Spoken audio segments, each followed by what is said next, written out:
The funeral home was quiet, except for the soft sounds of crying. Family and friends had gathered to say their final goodbyes to Daniel Carter, a kind and respected history professor. The air felt heavy with sadness. His wife, Lisa, sat in the front row, holding the hand of their 7-year-old daughter, Emily. Lisa's eyes were swollen from crying for days, but Emily's face was strangely calm. She held a small stuffed bunny in her arms, squeezing it tight. The priest stood at the front, speaking in a soft, gentle voice about Daniel's life. He talked about what a loving father and husband he was, and how he would be missed by so many. People nodded, some wiping away tears. The wooden casket rested on a stand nearby, surrounded by flowers. The sight of it made Lisa's heart ache. It was hard to believe that her husband was really gone. As the priest continued, Emily suddenly stood up. Her voice was clear and strong. "Daddy's not dead," she said. A hush fell over the room. People turned to look at her. Some gave sad smiles, thinking the little girl just didn't understand. Lisa gently pulled Emily back down to her seat, whispering, "Sweetheart, Daddy is gone." But Emily shook her head. "No, he's not," she insisted. Her big, innocent eyes looked around the room. "He called me last night." Lisa's breath caught in her throat. Murmurs spread among the guests. Some looked confused, while others exchanged worried glances. Lisa felt her heart race. "Emily," she said softly, "that's not possible." But Emily wasn't done. She looked straight at her mother and said, "He told me to be brave. He told me not to cry." Her voice didn't shake. She wasn't confused or scared. She truly believed what she was saying. Lisa's hands trembled. She pulled out Emily's small pink phone from her pocket. Her fingers moved quickly as she checked the call log. Nothing. There was no call from Daniel. "I dreamed about him too," Emily added, as if trying to explain. "But this wasn't a dream. He called me, Mommy." People started whispering. Some of Daniel's friends looked uncomfortable. A few relatives shook their heads, thinking it was just a child's way of coping with loss. Lisa swallowed hard, trying to push down the strange feeling creeping up her spine. An older man, Daniel's uncle, cleared his throat. "Kids sometimes imagine things, especially when they lose someone close to them," he said kindly. Emily frowned. "But I'm not making it up." The priest hesitated before continuing the ceremony. The mood in the room had shifted. The sadness was still there, but now something else had joined it. An uneasiness, a quiet doubt. In the back of the room, a man in a dark suit, a family friend who happened to be a police officer, leaned in and whispered to another guest. "Maybe someone should check that phone call," he murmured. "Just in case." Lisa tried to shake off the strange feeling in her chest, but it wouldn't go away. Emily's words kept repeating in her mind. "He called me last night. He told me to be brave." It didn't make sense. Daniel was gone. The funeral was happening right now. How could he have called? She glanced around the room. Some guests were still focused on the priest, trying to ignore what just happened. Others whispered to each other, stealing glances at Emily. Lisa could tell that many of them thought it was just a child's imagination, but something about her daughter's confidence made her uneasy. Lisa took a deep breath and checked Emily's phone again. Maybe she had missed something the first time. Her fingers moved quickly, opening the call history. She scrolled down, looking for any number that didn't belong. Nothing. The last call was from Lisa herself, reminding Emily to get ready for bed the night before. There was no call from Daniel. She turned to her daughter. "Emily, are you sure it wasn't a dream?" she asked gently. Emily nodded without hesitation. "I heard his voice, Mommy. It was real." Lisa's stomach tightened. Emily wasn't the kind of child to make things up. She was smart, thoughtful, and usually quiet. If she said something happened, she truly believed it. One of Daniel's cousins, a serious-looking man in his 40s, gave a small chuckle. "Kids have big imaginations," he said, shaking his head. She probably had a dream so real it felt like a phone call. Lisa wanted to agree. She wanted to believe that was all it was. But deep down, something felt off. Emily wasn't just saying she heard Daniel's voice. She was absolutely certain he had called her. A woman sitting nearby, Daniel's older sister, leaned in. "Lisa, I know this is hard, but maybe you should just let it go," she whispered. "She's just a little girl trying to make sense of this." Lisa nodded slowly but didn't say anything. She was about to put the phone away when the man in the dark suit, Detective Marcus, a family friend, stepped closer. "Would you mind if I take a look at the phone?" he asked quietly. Lisa hesitated, then handed it over. He tapped a few buttons, his expression unreadable. Then, after a moment, he looked up. "There's no record of a call," he said, confirming what Lisa already knew. But then his brow furrowed. "That doesn't mean it didn't happen." Lisa stared at him. "What do you mean?" He lowered his voice. "It's not common, but sometimes calls can be deleted remotely. If someone had access to the phone or the account, they could erase any record of it." Lisa's heartbeat quickened. But who would do that? He didn't answer right away. Instead, he looked at Emily, who was still hugging her stuffed bunny, her little face serious. Detective Marcus didn't waste any time. After handing Lisa back the phone, he stepped outside to make a quick call. Lisa watched him through the funeral home's large windows. He stood with his back straight, speaking in a low voice, his expression serious. Inside, the guests had returned their attention to the ceremony. But Lisa couldn't focus. Her mind was racing. Had Emily really gotten a call from Daniel? If so, how? And if someone had deleted the call, who would do that? None of it made sense. Emily sat beside her, swinging her legs slightly, still holding onto her stuffed bunny. She didn't seem scared, just patient, as if waiting for the adults to finally believe her. A few minutes later, Detective Marcus returned, his face unreadable. He leaned down toward Lisa and whispered, "I have a friend at the phone company checking Daniel's call records. We should know something soon." Lisa swallowed hard and nodded. She didn't know if she wanted an answer, or if she was afraid of what it might be. The funeral continued, but for Lisa, it felt like the room had closed in. The flowers, the quiet sobs, the priest's words, all of it blurred into the background. All she could think about was the possibility that something wasn't right. Finally, after what felt like an eternity, Detective Marcus' phone buzzed. He stepped away again to answer, listening carefully. Then he turned, his face suddenly tense. He walked straight to Lisa and bent down, lowering his voice so no one else could hear. "There was a call," he said. Lisa felt her breath catch in her throat. "What?" "A call was made from Daniel's number to Emily's phone last night," Marcus continued. "It lasted 1 minute and 23 seconds. Lisa's hands gripped the edges of her dress. She felt lightheaded. "That's impossible," she whispered. "I thought so too," Marcus said. "But there's something else. The location of the call. It wasn't from a random number. It was made near the crash site." Lisa's entire body went cold. The crash had happened late at night on a quiet road outside the city. The police had said Daniel lost control of his car, and by the time help arrived, he was already gone. His body had been found inside the wreckage. How could his phone have made a call after that? Lisa glanced at Emily, who was now watching them curiously.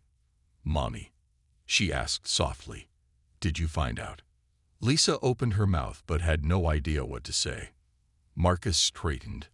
"I need to make another call," he said, "but I think we need to check something else." Lisa felt as if the ground beneath her had disappeared. The funeral home, the flowers, the murmuring voices around her, everything faded into the background.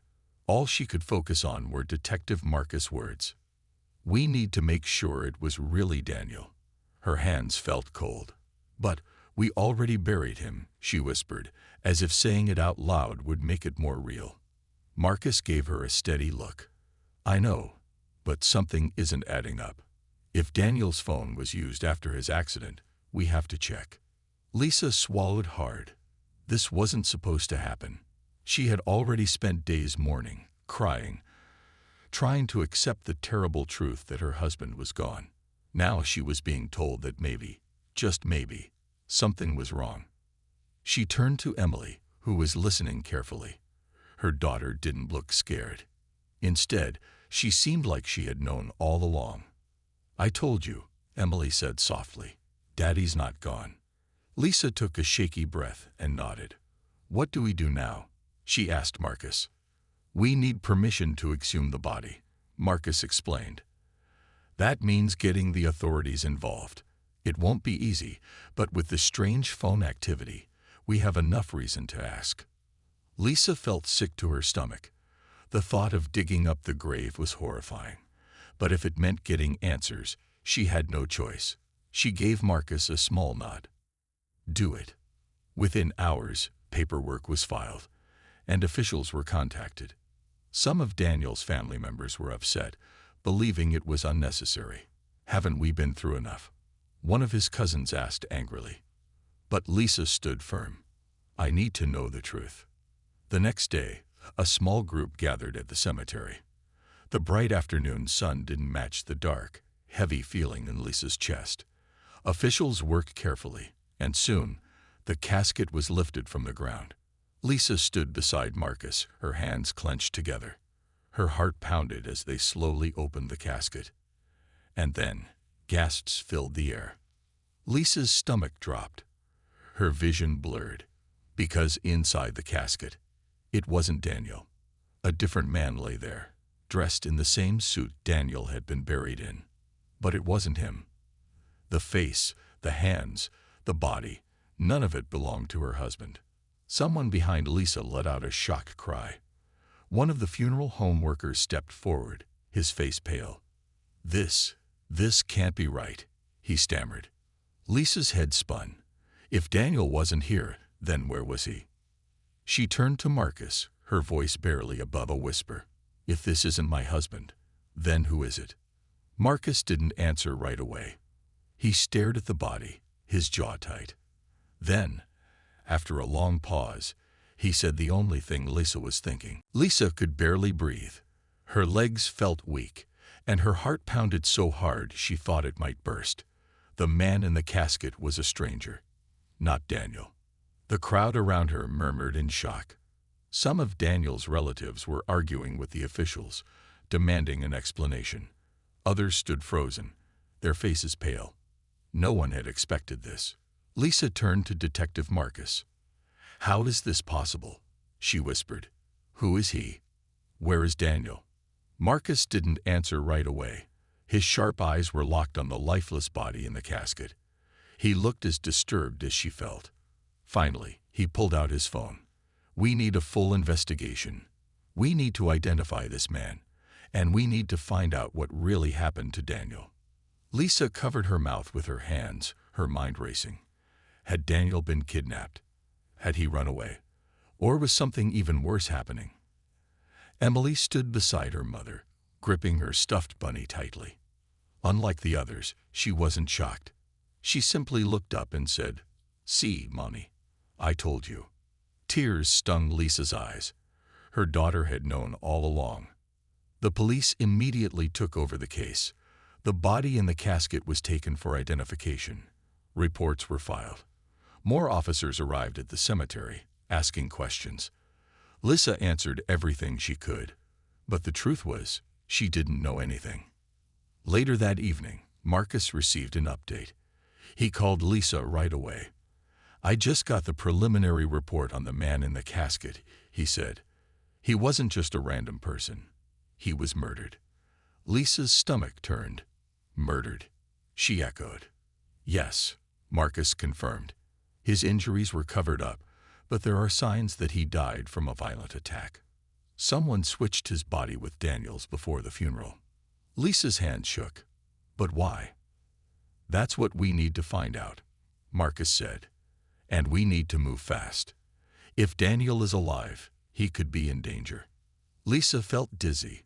Just hours ago, she had been at a funeral, believing her husband was gone forever. Now she was hearing that he might be alive, but in danger. Emily tugged at Lisa's sleeve. "Mommy," she said softly, Can we go find Daddy now? Lisa looked down at her daughter's innocent face. Emily had never doubted for a second that Daniel was out there somewhere. Lisa turned back to Marcus, her jaw tightening. What do we do next? Marcus nodded. We start by tracking his phone. That's our best lead. Lisa took a deep breath. She didn't know what they were about to uncover, but one thing was certain. Daniel's story wasn't over yet. Lisa sat in the back of Detective Marcus' car, gripping her hands tightly. Emily sat beside her, holding onto her stuffed bunny as she stared out the window. The sun had set, and the city lights flickered outside. Everything felt unreal. Just this morning, she had believed she was attending her husband's funeral. Now she was chasing a mystery, one that could change everything. Marcus drove in silence, his face serious. His phone had just received new information. The last location of Daniel's phone had been traced. It pinged near an abandoned warehouse outside the city, he told Lisa. It's an old industrial area. Not many people go there anymore. Lisa's stomach churned. Do you think he's really there? Marcus sighed. I don't know, but it's our best lead. Lisa swallowed hard. If Daniel was alive, why hadn't he come home? Why hadn't he called her instead of just Emily? And who had put that unknown man in Daniel's casket? Nothing made sense. The drive felt long, even though it was only 20 minutes. When they finally reached the location, the area was dark and empty. The warehouse stood in the distance, tall and lifeless. Broken windows, rusted metal doors, and graffiti covered its walls. It looked like a place that had been forgotten by time. Marcus parked the car and turned to Lisa. Stay here with Emily, he instructed. I'm going to check it out. But Lisa shook her head. No, I need to see for myself. Marcus hesitated, then nodded. Stay close to me. Emily tugged on Lisa's sleeve. I want to come too, she said. Lisa bent down and held her daughter's hands. Sweetheart, you need to stay in the car. It's not safe. Emily frowned but nodded. Okay, Mommy. But hurry. Lisa kissed Emily's forehead before stepping out of the car with Marcus. The night air was cold, and the silence made her skin crawl. The two of them moved carefully toward the warehouse, Marcus holding a flashlight in one hand and his other hand near his gun, just in case. As they reached the entrance, Marcus pushed the door open. It creaked loudly, echoing inside the vast, empty space. The warehouse smelled of dust and rust. Stacks of wooden crates and old machinery filled the corners. Lisa's heart pounded as they stepped inside. Daniel, she called out, her voice shaky. No response, only silence. Marcus moved ahead, scanning the area with his flashlight. Then suddenly, a noise, a faint shuffling sound, came from the far end of the warehouse. Lisa froze. Marcus raised a hand, signaling her to stay back. He stepped forward cautiously, his flashlight beam moving across the room. Then the light landed on something. Someone. Lisa gasped. A man sat slumped against the wall, his clothes torn, his face bruised. His hands were tied. Lisa's breath caught in her throat. Daniel. He was right there, alive, but barely. She rushed forward, but Marcus held out his arm, stopping her. Wake, he whispered. His sharp eyes scanned the room, checking for danger. Lisa's heart pounded. But he's hurt. We need to help him, she said desperately. Marcus nodded but stayed cautious. He took a step closer, his flashlight steady. Daniel, he called out. At the sound of his name, Daniel's head lifted weakly. His eyes blinked open, dazed and unfocused. Then, when he saw Lisa, something flickered in them. Relief. His lips moved, but his voice was too weak to be heard. That was enough for Lisa. She broke free from Marcus' grip and ran to Daniel's side. Daniel, she gasped, kneeling beside him. His face was bruised, his shirt dirty and torn. His hands were tied with rough rope. Tears filled her eyes. She touched his face gently. It's me. I'm here, she whispered. Marcus quickly pulled out a pocket knife and cut the ropes from Daniel's wrists. Daniel winced as his arms fell free. His body slumped, too weak to move. Lisa grabbed his hands, squeezing them tightly. "You're alive," she whispered, her voice shaking. "You're really alive." Daniel swallowed hard, struggling to speak. "Lisa, they thought I was dead," he rasped. His voice was dry, hoarse. "I don't know how long I've been here." Marcus helped Daniel sit up. "Who did this to you?"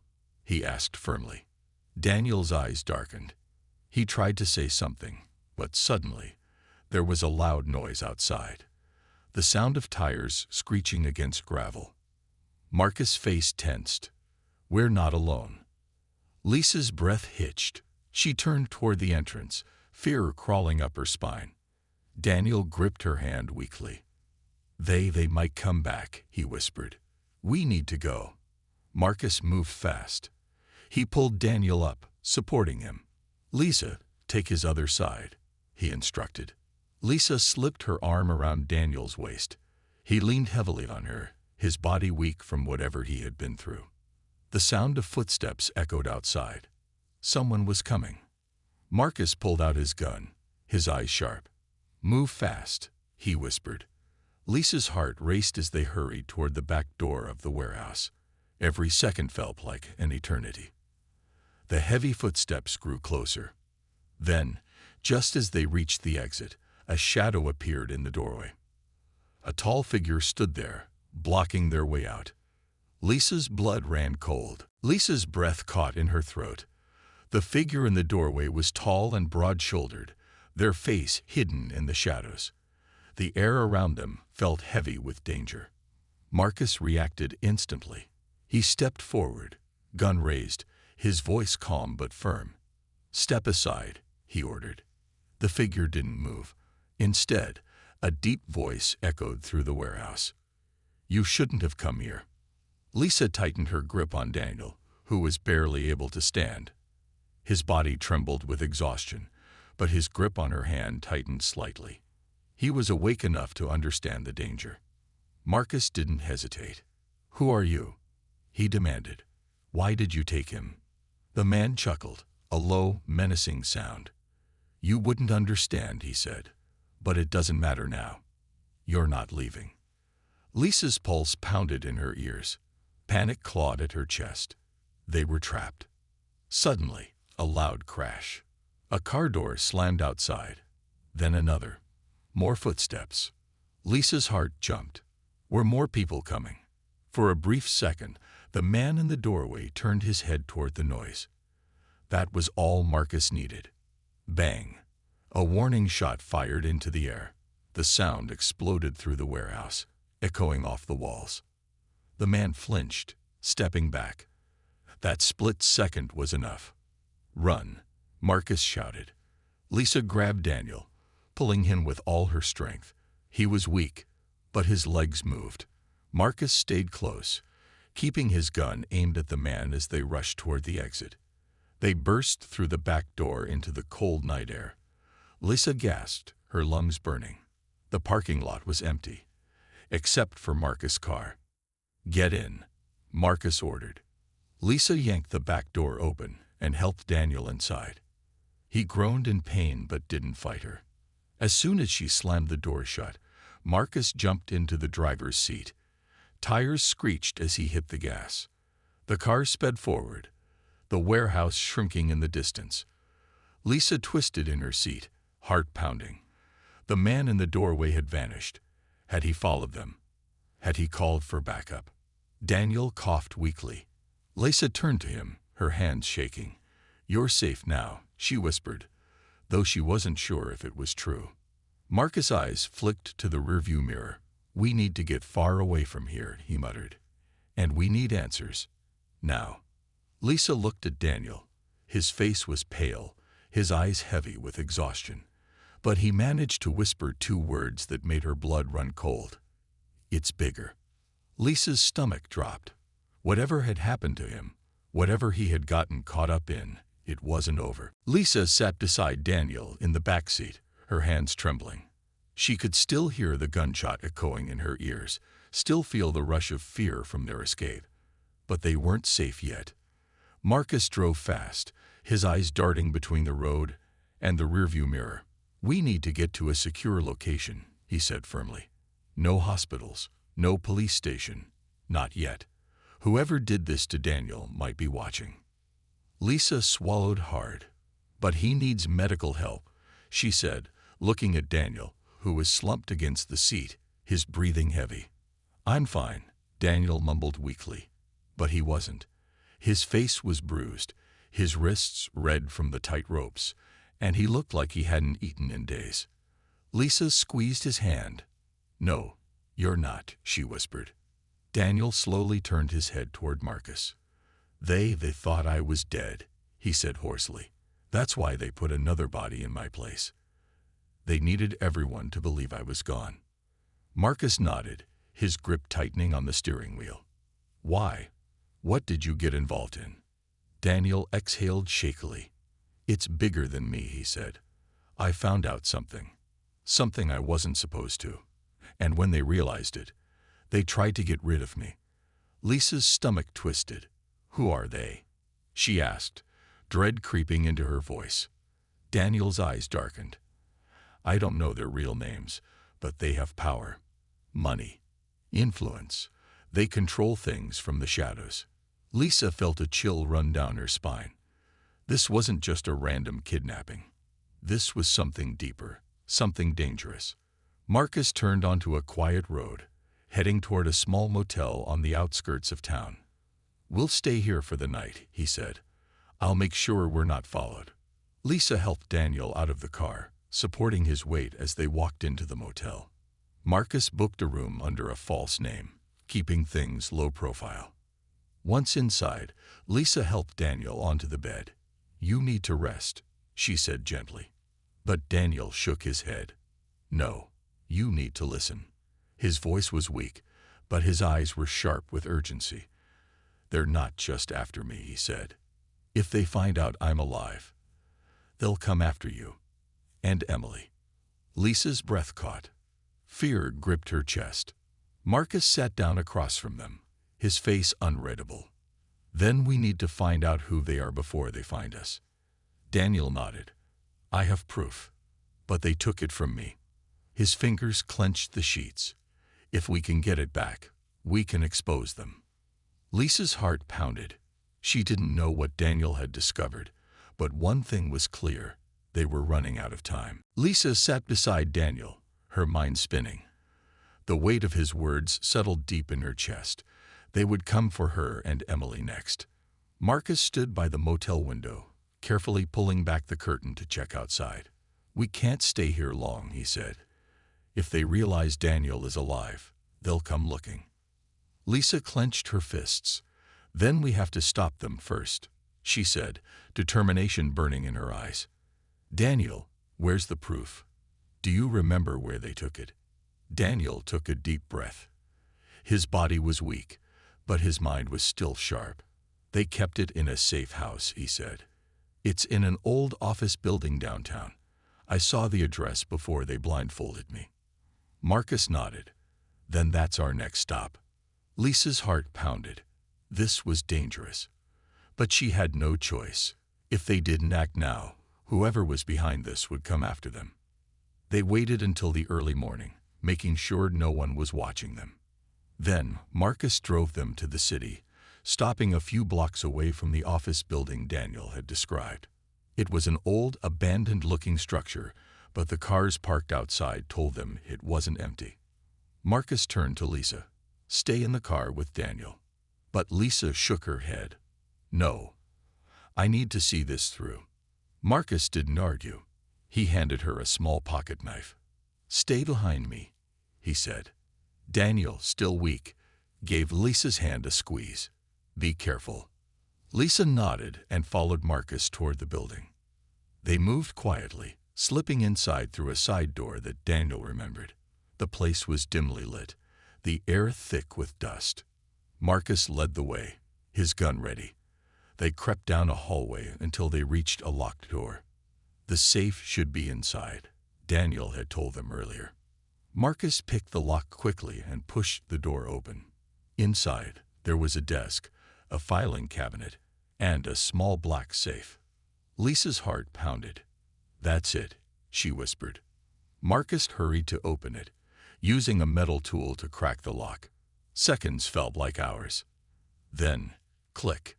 The safe door swung open. Inside, there were files, a flash drive, and a small notebook. Lisa grabbed the notebook and flipped through it. Her stomach turned. Names, dates, secret transactions. It was all there. Marcus stuffed everything into his bag. "We have what we need. Let's go." But just as they turned, footsteps. Someone was coming. Marcus grabbed Lisa's arm. "Run."